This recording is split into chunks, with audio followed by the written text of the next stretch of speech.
এই মামলার রায়টি শুনি তাহলে আমাদের এটা রিডান্ডেন্ট এক্সারসাইজ হবে কিনা, অর্থাৎ যেহেতু পরবর্তী সরকার এবং পরবর্তী সংসদ এসে অনেকগুলো সাংবিধানিক সংস্কার প্রয়োজন, যেক্ষেত্রে জুলাই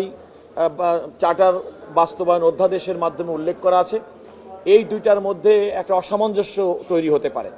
তো এমন একটা অবস্থার পরিপ্রেক্ষিতে আদালত আরেকটি বিষয় বলেছেন, সেটা বলেছেন অতীতে বিভিন্ন সময় যে আমাদের এই আদালতের অনেক বিচার কার্য নিয়ে অনেক রকম সমালোচনা আছে এবং সেক্ষেত্রে দীর্ঘদিন পর্যন্ত বিগত 16 মাস যাবৎ এই সুপ্রিম কোর্টের অনেক মামলা দিয়ে সেই সমস্ত অসঙ্গতি এবং বিচার বিভাগের প্রতি যে মানুষের যে এক ধরনের অশ্রদ্ধা কিংবা অভক্তি, সেগুলো তারা কাটিয়ে উঠেছেন। ওনারা বলছেন যে এমন একটা সময়, যে সময় আগামী 2 মাসের মধ্যে জাতীয় সংসদ নির্বাচন হবে এবং পরবর্তীতে জাতীয় সংসদ গঠিত হবে,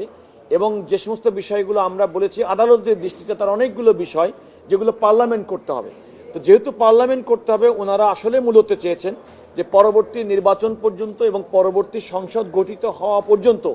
এই মামলাটির এ পর্যায়ে শুনানি স্থগিত থাকুক। এই মামলাটির আজকে শুনানি স্থগিতের অর্থ এই নয় যে মামলাটি ওনারা বিচার বিশ্লেষণে করবেন না। ওনারা বলেছেন যে হাইকোর্টের রায়ের বিরুদ্ধে দায়েরকৃত আপিল যেখানে লিভ গ্রান্ট করেছেন, এই আপিলটি শুনানি করবেন, সেটি হচ্ছে আগামী জাতীয় সংসদ নির্বাচনের পরে এবং 5ই মার্চ 2026 তারিখে শুনানি করবেন। আদালত এই মামলার রায়ের পরবর্তীতে